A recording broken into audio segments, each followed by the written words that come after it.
I began by asking him whether he agreed with David Anderson that the case hasn't yet been made for the so-called Snoopers Charter. Well, he's also made the case that the significant powers that the police and the intelligence agencies have are necessary, including the controversial powers for bulk access to data. And he's also concluded you can have those powers and be consistent with our human rights and protect and respect our privacy and freedom of speech. But if you're going to do that, the law has got to be a lot clearer than it is today. So the current legislation has done very well. It's lasted 15 years. The technology's moved on, and various bits and pieces have been added, and there are different powers in different bits of legislation. So I think he's quite right to say, actually, why don't we start again and revalidate those powers? But the important thing, the really important thing, is the powers that the authorities need to keep us safe. He has said, yes, they do need them. What about the powers to mine data, which is at the heart of the so-called Snoopers Charter, to be able to access what we look on, not necessarily in terms of the detailed information, but our browser history, if you like? Well, I personally still think there's a good case to be made for asking the internet companies to retain that data, but of course only to access it when you have a legal warrant, and which means justification for accessing it. And the so-called Snoopers Charter was examined, it was taken back from Parliament, it was rewritten. What David Anderson is saying is that some of that is necessary. Other parts of it, if the agencies think there is a case, they've got to make a stronger one than they have done so far. Well, that's fair enough. If they really think it's important, they'll make that case. Do you think they will? I think for some of it, for looking at the browsing history with a warrant, where there is a suspect, I think there is a good case for that. Whether it's necessary to have a power for all the internet providers to retain data, perhaps that isn't necessary. What's it going to do legally with the big companies like the Apples and the Googles, who are introducing ever more elaborate encryption services on offer to their customers, people who want to protect their information? Makes it obviously increasingly more difficult for security agencies to access it, understandably. Are there going to have to be new laws compelling those companies to hand over information?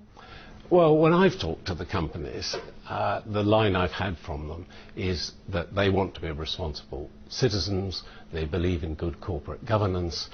If there is a lawful warrant presented properly to them and it's clear it is lawful for them to hand over information, for example, about a paedophile ring or a terrorist suspect, then they would want to do so.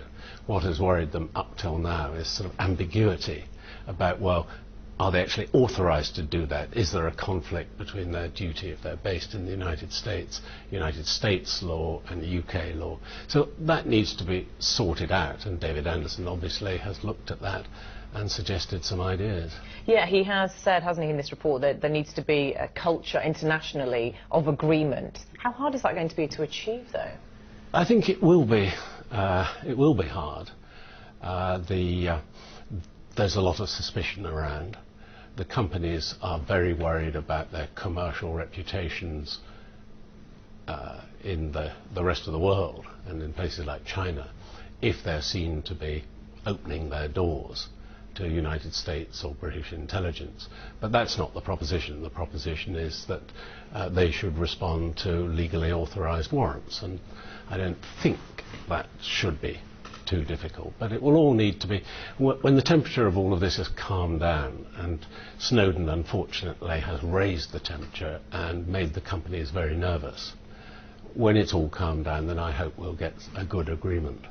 Let's talk about the legal aspect of these things. Another thing that's emerged in this report is that he's recommended that judges should now authorise to intercept communication, such as listening to phone calls or accessing emails, instead of the Home Secretary or a senior politician. Does that, though, call into question the duty that politicians have, which is to deliver national security, and the responsibilities that judges have? Yes, this needs a lot of care. What David Anderson has said is that if you want a system which is clear in European law and international human rights law, then it would be a good thing to be able to say an independent judge has approved it. The other side of the argument, which he also recognises, is you can't really have a situation where a judge can quite lawfully authorise a very sensitive intelligence operation overseas where, if it goes wrong, all the risk, the political risk, falls on a Home Secretary who didn't have a say in whether the operation took place.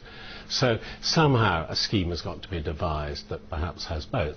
At the moment, judges are involved, but they're involved after the event. What David Anderson has hinted at, and I'm not sure how this would exactly work, is that where it's a national security issue, the Secretary of State, the Foreign Secretary, for example, would authorise the necessity of the activity, and then a judge would conduct a review just to check on its lawfulness and check that it was a reasonable decision and all the necessary information was available. Now, maybe you could make a system like that work, but you don't want to make it so complicated or slow that actually it gets in the way of operational business. Okay, so David Oman, thank you. Thank you.